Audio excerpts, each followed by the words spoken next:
Well, thank you all for sticking around. So, I think do we have others? we've got others coming in. Yeah, come on in. Yeah, Say in or out. 2, maybe 3. Me walking into a quiet room. Come on What in, an Cass. opportunity. Yeah, come on in.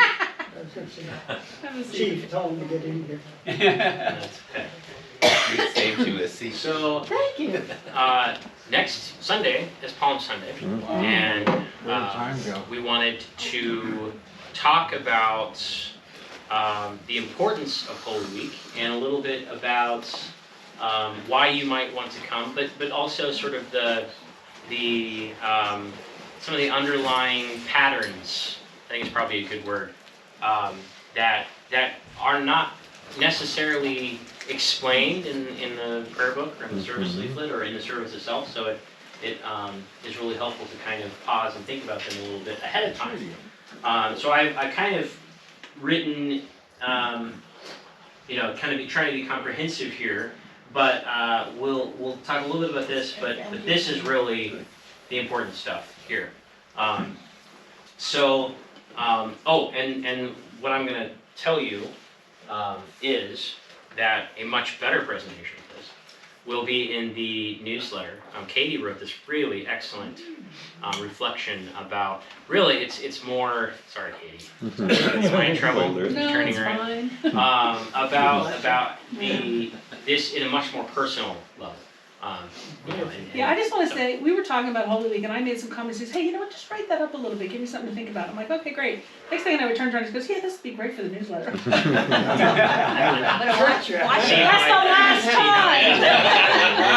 That's a smooth handle. Amy. That's a smooth handle. Try not to get famous, huh? It builds our faith and nourishes our soul. Yeah. Keep doing You could that. say it's already done, it's already ready. Already ready. No, it's so.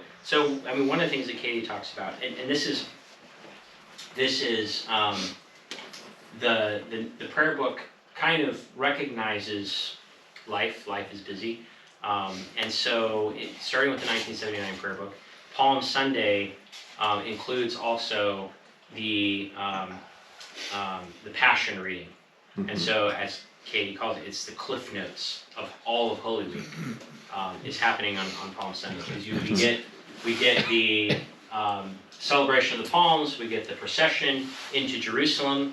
I'll never forget one church I went to, one of the first sort of liturgical churches, a church that even celebrated Palm Sunday, was this charismatic Roman Catholic church, and they had a huge parking lot. It was a giant church in Minnesota. And they had this huge parking lot, and we started on the other end of the parking lot, and they had a donkey, and they threw the priest up there on the donkey. Very uncomfortable. And they processed the donkey and everybody, and but it was very dramatic. And then the donkey went inside and pooped. So,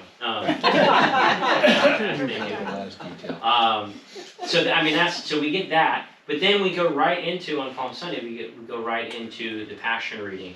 The whole thing, right?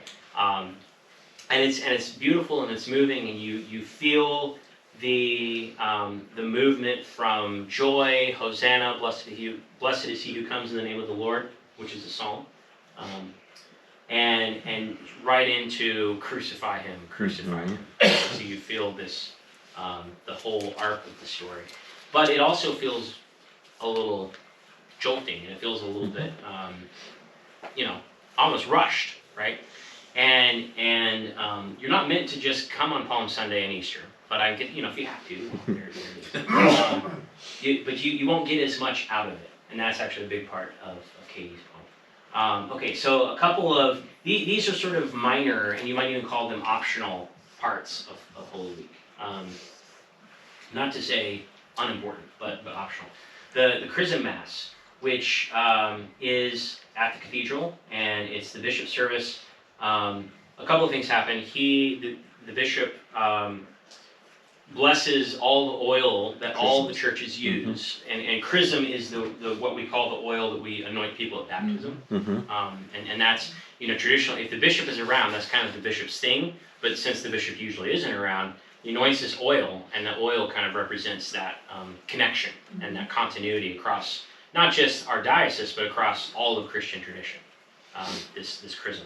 So that is blessed, but it's also a time where, because the clergy have to go get their oil, it's also a time where clergy renew their vows, their ordination vows. So it's a really cool service, but anybody can come, and that happens usually on Tuesday, and the information will be. Hopefully come out this week, yeah. Yeah, I saw it, Yeah. but I can't remember what day it is. I think it's Tuesday. I think it's the 4th. James, Okay, yes. does chrism refer to the oil or to the container that it's in? Or is it more broad than that? So chrism, it actually is related to the word charism, right? And so in the Orthodox Church, they call the anointing at baptism chrismation, which is, but it's a Greek word, and it has to do with imparting grace. Like charisma is grace. It's yeah. So yes, that's a good question. The other thing that we do that again is not part of the main show. I probably shouldn't call it a show. But it comes from the monastic tradition, and I think it's really beautiful and moving.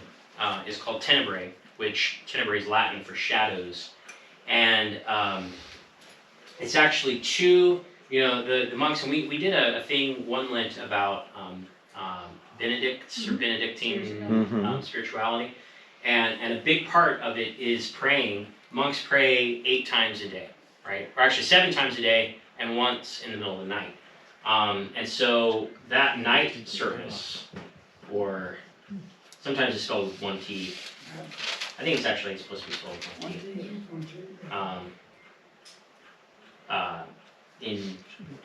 Anyway, different. Yeah, there's another version of it where it's 2 T's, but that night service is called matins. It's supposed to happen in between midnight and sometime in between midnight and daybreak, right? Lauds happens at sunrise. So tenebrae is the monks would combine these 2 services during Holy Week. The whole of maybe just actually the Triduum, but I think the whole of Holy Week. They would combine those 2 services in their special readings that they relate to in a very visceral way the Passion of Christ. But it's the readings are from the Old Testament book of Lamentations, and they're combined with the Psalms. There's a couple of other things. There's actually, I think we don't do this part because we try to keep it under an hour. but if we're doing the full monastic rigmarole, we'd also read not only Psalms, but we would read St. Augustine's interpretations of the Psalms, or segments of that. And it's all kind of shaping our imagination so that we are imagining in the psalm. These are the psalms that Jesus was praying as he was dying on the cross, as going through his passion. This was the feeling that, and so it's really evocative and just really is a whole mood, right? And that's the one that has the candles, and we start with we do 7 candles. There's the tradition I think is 14 candles, and they would have we see how we sort of shortened the service. So after each psalm, we extinguish one of the candles, and so we go from light to darkness, and there's 1 candle remaining at the end, and that candle take and put behind the altar so that it's out of sight, and there's a loud noise, right, and that represents the earthquake that happens when Jesus dies at 3 p.m. on Good Friday, right? That you read, especially Matthew, that there's this earthquake and the veil of the temple tears in half, right? So that we have this loud noise that represents that, and it's dark, right? It's dark, and that's where tenebrae gets shadows, right? And then the very last thing is we take that candle back out and put it back, and it represents the fact that no matter how dark it is, that the light of the world never goes out. That Christ, even in death, conquers death. So that's tenebrae. Love that service. Fantastic. The the rest of Holy Week though is the parts that we are more familiar with, and the fancy name for them is the Triduum. So if you came here and you already know all that, maybe you already know this too, but at least there's one thing you can learn the new word, the Triduum, which of course comes it's talking about three. So the three services, or really you could think of it as one service, and it's if you notice the ending of these services, and Jamie is really has been working to kind of emphasize this with the music and stuff as we've been planning this. The end of the service is not the normal end of a service, and the end of the service on Monday, Thursday, and the beginning of Good Friday actually just picks up right where it leaves off, with the same thing. So you can really think of this as one movement in three parts. And if you experience it that way, there is such a unifying power to it. It's like, Palm Sunday we get the whole thing, like kind of bird's eye view, Cliff Notes version. This is the whole thing though. This is it without the Cliff Notes. My liturgy professor said, never tell this to your congregation, but you all are the faithful. Right? So I know I can trust you with this. My liturgy professor says that you get a whole year of church right here. Right here. These 3 days represent a whole year of church. And it's true. Time-wise, it's a time commitment. If you're doing the whole Holy Week, and one of these weeks I'm gonna have stars. And I'm going to give out a gold star to everybody who's gone to all the services, a silver star for people who just missed one. I don't know. I thought it's a great idea. Coffee hour for a month, whoever doesn't do anything. There you go, yeah. No, we won't to punish these people, three but, services, it's off the whole year. I'm sorry, Drew. My son might actually come to those three if you tell him he he's doesn't have to thinking come about for that. the rest of the year. Yeah. Hey, whatever He gets likes him to in, sleep in. whatever gets him in the door. These are all happening at night. Evening. Yeah, yeah. But the point he was making is that everything, all the story of God's salvation is here, and it's multi-layered, and the more you dig into it, the more you get out of it. It's sort of you can never exhaust the meaning that is contained in all of this.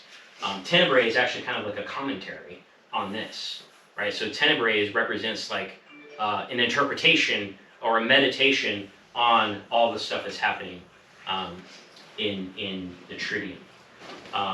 So Monday, as you know, comes from the Latin word mandatum, or mandate, right? Where we get the word mandate from.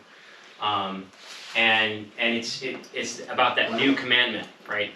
To love, Jesus says on that Thursday at the Last Supper, a new commandment I give to you, to love one another. The world will know that you are my disciples by your love for one another, he says. I think an interesting thing about the etymology of that word, if you just think about mandate, you know that manus is the Latin word, and it's the same in Romance languages, right? Or it's similar. It's hand, right? And the datum or whatever, it's give. So it's to give from the hand, and there's kind of a double meaning there. The image is of a ruler sort of passing a commandment down to somebody by hand, right? It's like, this is so important, I'm hand delivering it to you. But there's also this sense that a mandate is something that the person who gets the mandate originally carries with them and passes it to other people. And it's an activity of the hand. It's something you do. It's not just a nice thing to say. It's something that you do. It's this physical action. And of course, that on Maundy Thursday is embodied in the service of love that Jesus performs for his disciples by washing their feet. and so that we do that too, right? So we have, like I said, there's a lot of layers. We've got, the mandate of love, right? We've got that embodied in the washing the feet. We have also on Monday, Thursday, the first celebration of the first Eucharist, right, where Jesus sits down with his disciples and says, "This is my body and this is my blood," and he says, "Do this in remembrance of me, for until I return," right? Which we're still Will be going, March we're still doing it. 25th. March 20th. Right. I'm going to be in trouble about that. This is my ill-advised sermon from the other day. So there, there's all of these layers, and of course they're all interlinking. The sinew that sort of ties them all together is love, right? Okay, so I'll stop there. Thoughts, questions, meditations? How far back does, if you take the whole thing as a process, was it practiced that way by the early church? Yeah. So it almost certainly was practiced this way even before this, but the first record of it that we have still that's written down is from the 300s. Oh, boy. And what happened was this woman, this noble person from, I can't remember where, her name was Egeria. She goes on a pilgrimage like hundreds if not thousands of people were doing at the time, thousands certainly, of people from Europe were making a pilgrimage to the Holy Land, right? And this was the period after the First Crusade where the Holy Land was controlled by European powers, and the Knights Templar were protecting pilgrims back and forth so they could go back and forth. And so Egeria goes, and actually she's one of no, I'm sorry, this is before that. This is the 300s, so sorry. Egeria, I'm sorry about the Crusades, that's a long way away. Egeria this is when Constantine sets up a similar system, because Constantine becomes a Christian and makes it safe for people to come to the Holy Land. And so Egeria travels there, she spends months, and she writes a journal that we have, not all of it, but a significant portion of it. I have a copy of translation if anyone's interested in reading it. And she was there at Jerusalem during Holy Week, and she describes how Holy Week was done at the Holy Sepulchre in Jerusalem. And where we get so this was there a lot of scholarship about this was happening in the 50s and 60s, 1950s and 60s, and a lot of that was drawn on by the people who crafted the 1979 prayer book. So a lot of this stuff that was not in the previous prayer book is based on this. It's called the liturgical renewal, but this renewal of interest and scholarship in the liturgy of the 380s or something in Jerusalem. Thanks. Yeah. So and that really comes particularly in Easter Vigil, but all of this is celebrated and there's other indication that on Maundy Thursday the foot washing is very, very early, and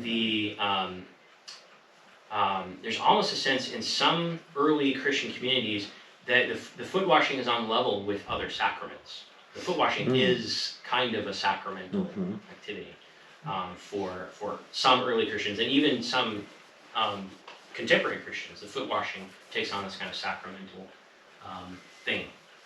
I know it's uncomfortable and awkward, but sacraments probably ought to be awkward. God likes to show up in awkward moments in life. Right? Isn't that what they call it, a sacramental rite? Yeah. To separate it from what we traditionally call sacraments, and then we have sacramental rites, which participate in that in some way, but aren't on the same sort of level. And water was probably much more rationed or hard to get, so that might have elevated the level of foot washing. Okay. Yeah, I mean, if you're in the desert, you know, if you have to travel miles to the well to get water, this is a precious thing, and it, you know, it kind of demonstrates the power of the self-sacrifice, the humility that's involved with this. So if the Triduum covers the year in the church, where does Christmas fit in?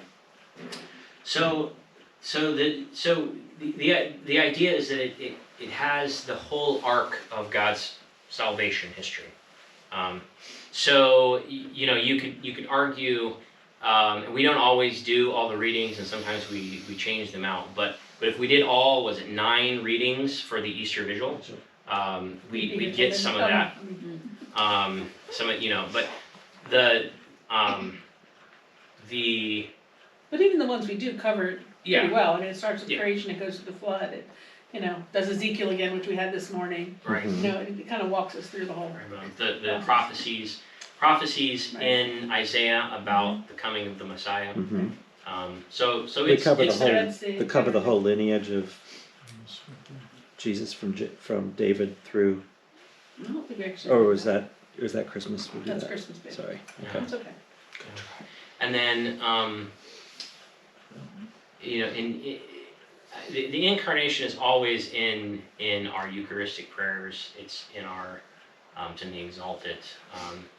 You know, we may not go through all the shepherds and the magi and everything, but it's there. And there's so this is really good. Have you, Jamie? Have you? What is the Christmas carol? I have a lot of friends who are liturgy nerds and who are priests who have their parish Like sing a like- Christmas carol on Good Friday, Mm-hmm. and it's something about the cradle or the manger. The bleed winter? No. Away It's in the- specifically, it's not away in the manger. No, I was thinking something like the Annunciation, basically. That's not what you're talking about, I guess. You know, so what it does, and the song does it explicitly. The song connects the manger with the cross, and so you on Good Friday you see the pattern in you know, it's like the Nick Cave thing. If you were at the mixtape thing, I've heard stories from the chamber that Christ was born into a manger and died upon the cross. And is it fitting in its way because he was a carpenter by trade? You know, that pattern. Oh, it's good. It's good stuff. That's like I don't know that carol. that particularly isn't a carol, but the No, I the- meant, yeah. I can't think of what it would be. I'll let you know. I'll ask my friends. So, all right. So, got Monday, Thursday. Another layer there, right? That Monday, Thursday takes place on the eve or the night of the Passover. And one of the things to realize about this and the Triduum is that in the Jewish understanding back then and still today, the day begins at sunset. Right. So Good Friday and the Sabbath day, or the Sabbath day begins the night of Friday, right? Even today, but Good Friday begins the night previous, in a sense, and that's part of why this all kind of blend together. That's why we celebrate Easter the night before Easter Day, and it's still a celebration of Easter. The sun has set. So the prayer book says you can't do the Easter Vigil, or you can't finish the Easter. You're not supposed to finish the Easter Vigil before sunset, right? And some churches kind of push that a little bit, but you know, I want to have it at midnight, but I'm afraid I might be here alone. Yeah, I did. I saw somebody here who's doing a vigil at 4:30, and I was like, really? 4:30 in the afternoon? But Yeah. I mean, after daylight savings time, it's it's got light until Anyway. 9. It's got to do all the readings if you want it to get dark. So I'm still stuck on Monday, Thursday, where it's the Passover, right? It's the beginning of the Passover, and so you have all of that resonance too. You have Christ, who is the Passover lamb, right? Which is something we say, Christ, our Passover, has been sacrificed for us. Something we say. That's Monday, Thursday. That's the Passover, and so we're meant to connect that story. We were talking about, we have a simple meal or like an agape feast or whatever we're calling it, and there's obviously some crossover with a Passover Seder. I don't like Christians doing a full Seder without a connection to an actual, like, contemporary Jewish We did that once. community, or that feels a little inauthentic. I mean, maybe if we were doing an interfaith thing. So I don't really want to do a Seder. But there are explicit parallels and connections. Years ago, you did that here. Yeah. Yeah. Yeah. That was interesting. Yeah. Started with the Seder and finished with communion. It really made the connection for Yeah. me. Yeah. No, for sure. He was an Episcopal priest or a Jewish. Okay, so moving along, Good Friday. Monday, Thursday ends in silence. Good Friday just picks right up. In between, we have the vigil at the altar of repose, right? And that is, Jesus after the Lord's Supper, the first communion. They go to the Garden of Gethsemane, and Jesus is praying. His disciples are sleepy because they've just had a meal, and he says, "Can you wait with me even 1 hour?" Right, and so the altar of repose is an opportunity for us to wait with Christ in the sacrament for an hour or however long. So what happens, we strip the altar on Monday, Thursday. We take the reserved sacrament that's usually always it's called the ambry, or the tabernacle on the right-hand side. We take that back to a special altar that's set up, and there's prayer, and there are resources to help one to pray and to focus, or reading and all sorts of things. And so and it represents the garden. You're in the garden. Deborah likes to have a lot of plants and stuff. It kind of represents this garden, and you're waiting with Christ for an hour. And the sign-up is available. The sign-up is available. Yeah. It's really powerful. And You want to grab that 2 special a.m. time slot before it gets scooped up. Yeah, that's my time. And again, you'll read in the newsletter a really beautiful reflection on that. All right, so Good Friday. The Gospels tell us Christ was crucified starting at around noon. He was dead by 3, which is unusual. Usually crucifixions were stretched out much longer on purpose, to prolong the suffering. But so that 12 to 3 time period is when Christ was on the cross. We, for the sake of people who work, we normally have our main Good Friday service at 6:30.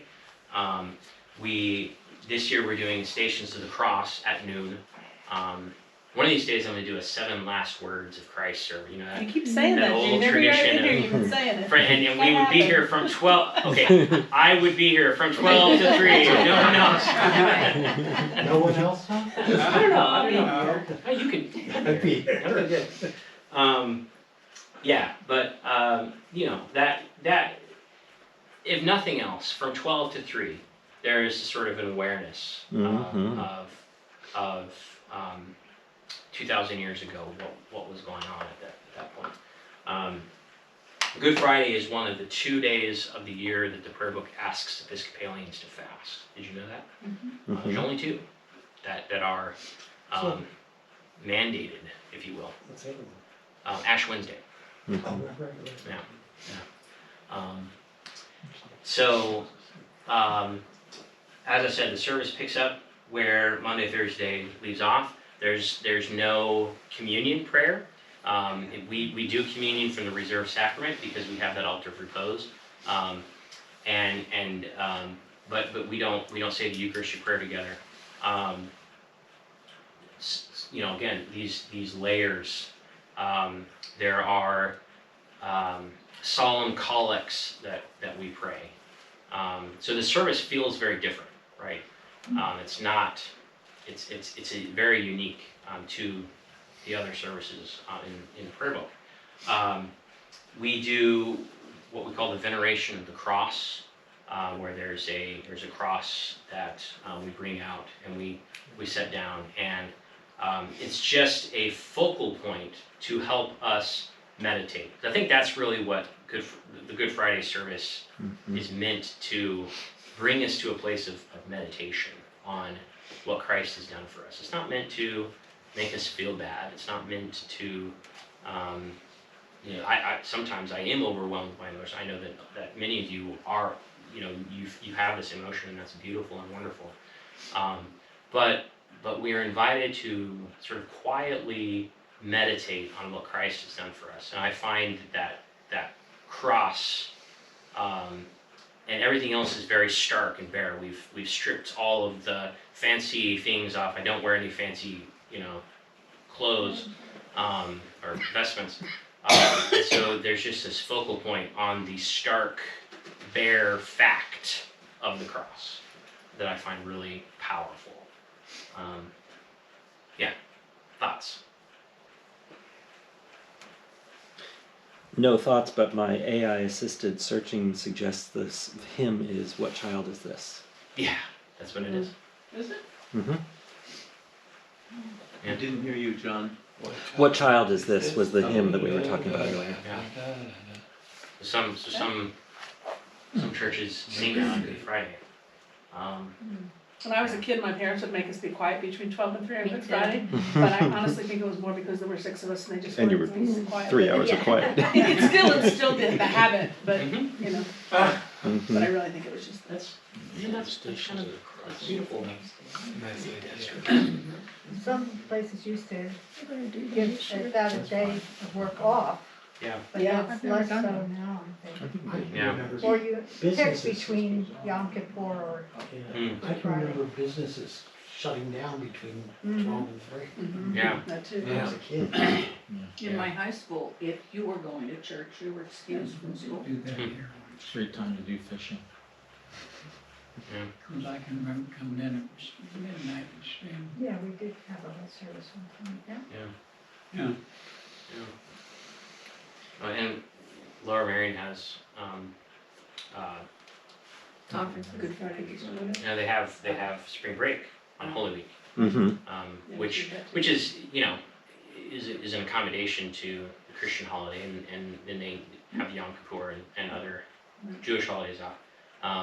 Effectively, though, it's the only time families can have to go to Aruba or something. Yeah, unfortunately. But it kind of bums me out. And my kids are always mad at me because I'm at church the whole time. But it's it's a big deal. It's worth it. So Is Good Friday the time when you bring out the large cross and lay it on You just talked That's about the veneration, I yeah. found that very moving. yeah. No too. Mhm. I like it. Good Friday is also in New Mexico for 3 or 4 years in a row. I joined in the pilgrimage from, or the pilgrimage to Chimayo. I was talking about that.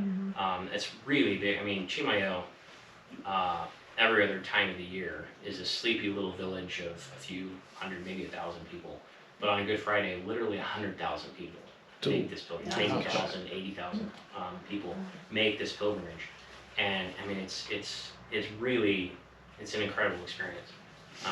And you're just with people. People are carrying crosses. People are walking barefoot. There's a very emotive in sort of Latino, Hispanic culture. There's sort of you're really embodied faith, right? So it's really powerful. So I never think of Good Friday apart from that that pilgrimage, and there's a passion play at the end, and someone is chosen to play the part of Christ, and you probably heard about the penitentes, and that's all part of it, and I've never seen anybody actually get nailed to a cross, but apparently it happens. not there. I'm sorry? I said I'm just, I can remember when I came in here at midnight, I stayed till 4 o'clock in the morning. Oh, wow. Yeah. Is this the altar of We did. repose, or was this Yeah, a different? I guess so. We did one time, yeah, Yeah, but wow. not, it was like an hour at a time, something like that. Yeah. Yeah, but we wound up staying longer than that. Yeah. It can be really moving. Okay, so I'm cluttering it now, but I wanted you to see the main outline here, the three.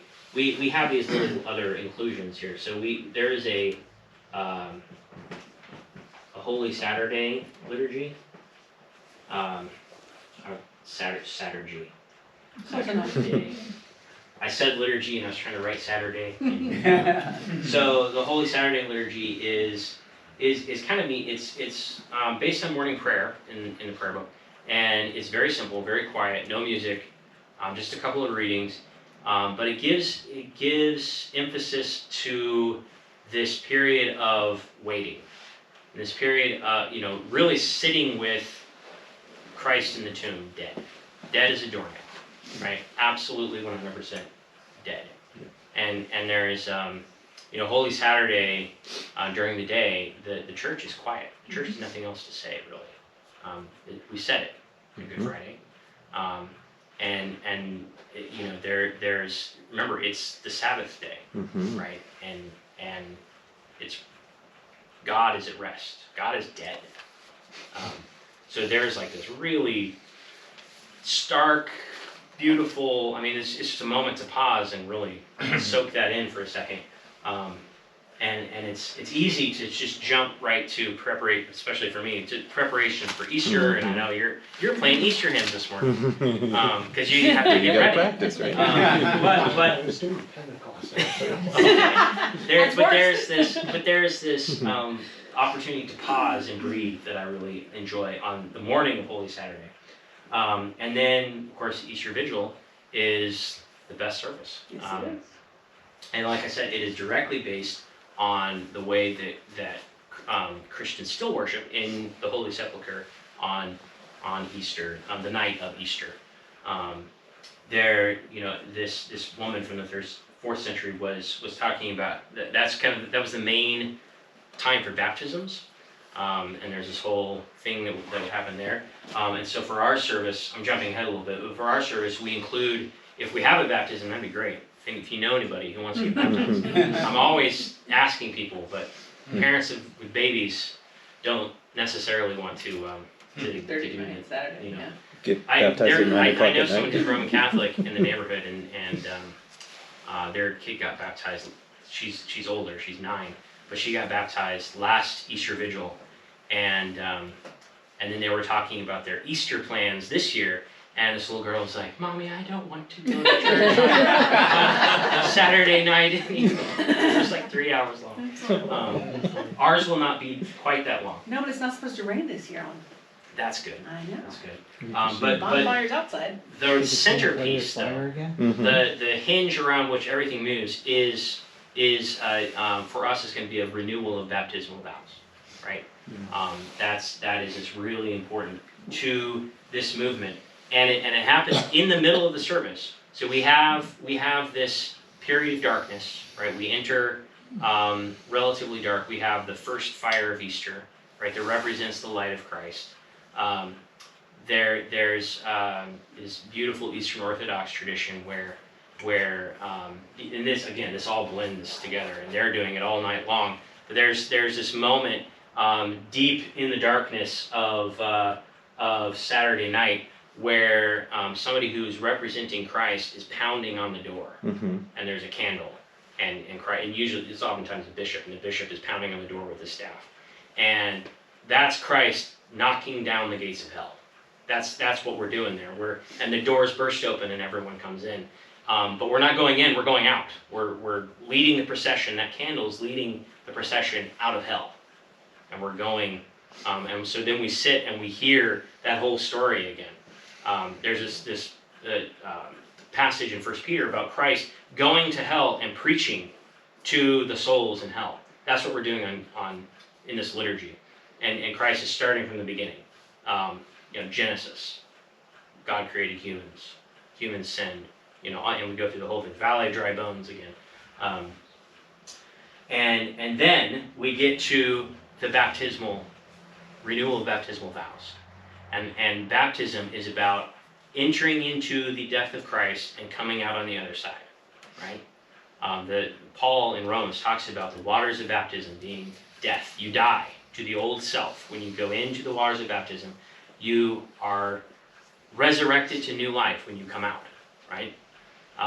So that's why it's there. It's right there at the end. The darkness goes away, the organ goes, all the lights come on, and it's Easter, right? Yeah. At that moment, or shortly thereafter.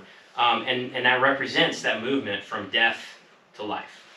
And then we sing all of our favorite hymns, and we have church again, and it's exciting. Yes. And then we go drink champagne. So, it's, yeah, I love it. Thoughts? Questions? Yes? Is that the Church of the Holy Sepulchre? Is that like the one day a year when the gates, actually outside doors to the church remain open overnight, or do they still lock them down? And how does that? I wonder how that works mechanically. I think they still lock them down because they do what amounts to the Easter Vigil. Well, they're not bound by the prayer book. Right.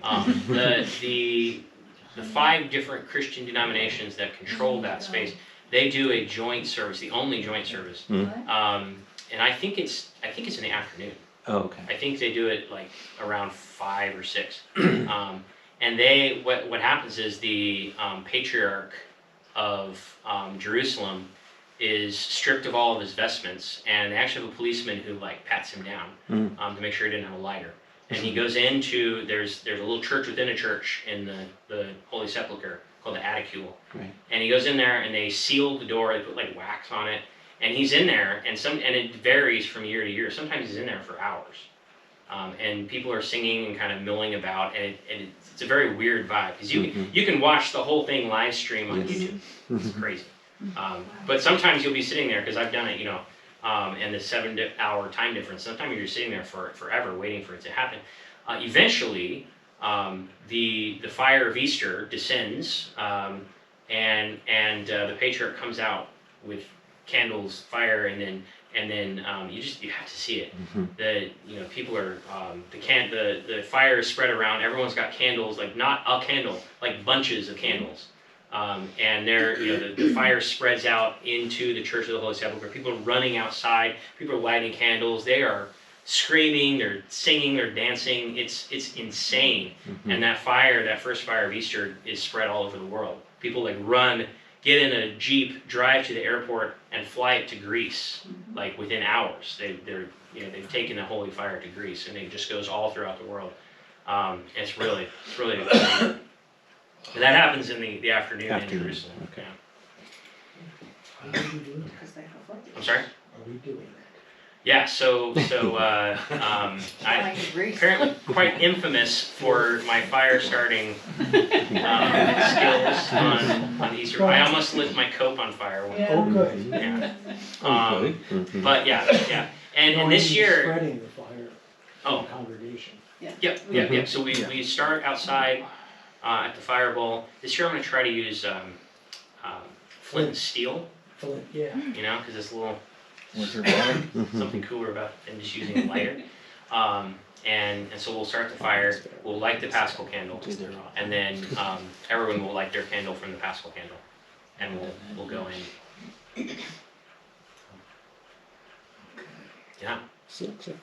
Well, I'm excited. I got all revved up.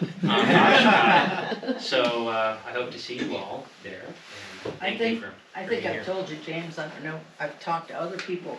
Mantua, Italy has a Catholic church there. Yeah.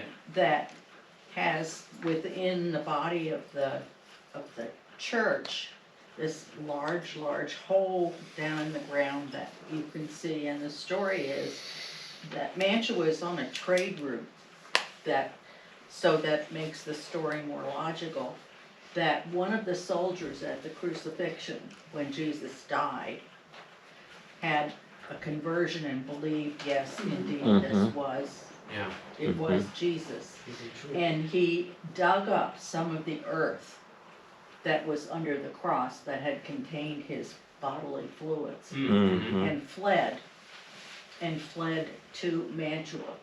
So this earth is there in the church, and every Good Friday, they bring it up and then have this special procession around through the Yeah. whole city. That's deep. Yeah. You could look down and see, you know, where the container is. Wow. Well, that's neat. That's neat. Yeah, I love stuff like that. That'd be great. Yeah. Well, thank you very much. Thank you. I appreciate your Very nice. sticking around. Thank you. Always interesting.